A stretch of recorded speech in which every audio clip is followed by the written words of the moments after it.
Crystalline Flame was a very particular work at a very particular time of my thinking, development. Ideas were flowing from different angles, and I was seeking more and more the help of the spoken word, which comes to the idea of the use of theatrical language, the use of cinematic structures. In Crystalline Flame, we have a play which was based on Chekhov. One of the main roles is of a painter who moves from Moscow to the suburbs. We see the world through his own view and his own sort of moral values and ethics and gestures, which are not that dissimilar to the position of the artist nowadays. So that was one side of the development of the project, and the other one was I really wanted to juxtapose different expressive languages used in film. So in one of the screens, one of the channels, I have a restaurant scene which was very much filmed like a cinema verite type of style, and I wanted to work with migrant communities and look at sort of their everyday dynamics and how they communicate. So in the process of location scouting, the production team and I visited a number of restaurants in London, sort of North London, East London. The idea was to find a restaurant that has an open flame. And this was a very particular restaurant which I found, where the owner said to me that he could provide all the customers, all the audiences, the people around the table, and he can cook for us and we can film. And at the end of the conversation he said, "Let me introduce you to the baker." And the owner said, "This is Ergin Çavuşoğlu, he's a filmmaker." And I said, "Well, I'm an artist working with film, I'm not necessarily a filmmaker."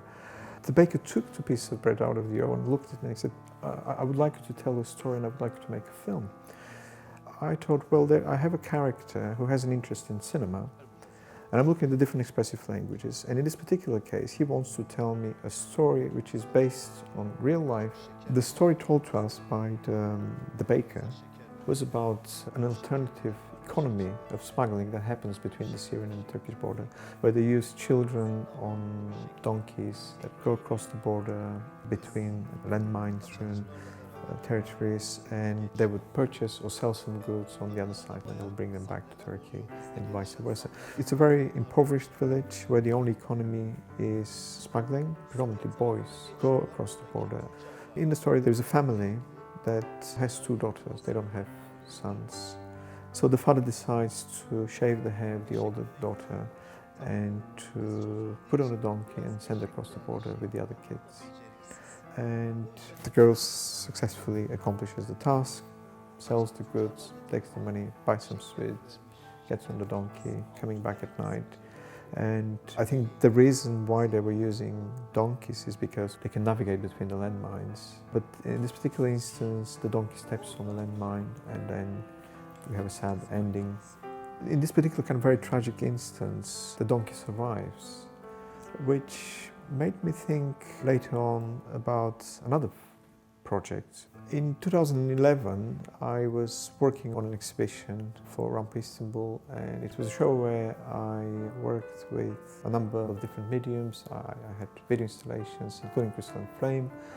I had anamorphic objects, I had paintings, I had large-scale metal sculptures. But there was a missing element, so at that particular point I was writing a lecture and I was rereading Jacques Rancière, where he talks very frequently about Robert Bresson, a film from 1966 called Ojos a Balthazar, which is about the life of a donkey, which happens in a parallel with the life of a young girl. And in Bresson's case, the donkey is also used for smuggling, but between the borders of Spain and France at the time. And they're caught by the guards, and the donkey dies in this particular case.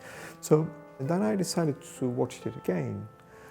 And then I realized that layer after layer, there were all these kind of conceptual ideas that were coincidentally prevalent in Crystalline Flame and in the other works. So I produced a film called Alterity, and I worked in Bressonian style with entirely non-professional cast, which were from the local villagers, and I had to acquire the donkeys and the foal as well for the filming. I found a village that looks very much like the Pyrenees, but in eastern Turkey, on the border between Turkey, Greece and Bulgaria. The film really delivered what I expected, kind of to open up these different facets of the exhibition. You know, think about the painter in the theatre scene in Crystalline Flame. I had to paint a scene in Ojos a Balthazar where a couple of characters are somewhere up in the mountains with the donkey and talk about existentialism and painting. I often ask myself why Bresson included that scene, which somehow is irrelevant to the flow of the film. And then I realized that, of course, Bresson was a painter, and it was his own response. It was an insert talking about Bresson, the painter. In that very fashion, as I'm talking in the Chekhov story about the life of a painter, I also had a painter in my response to Bresson's film.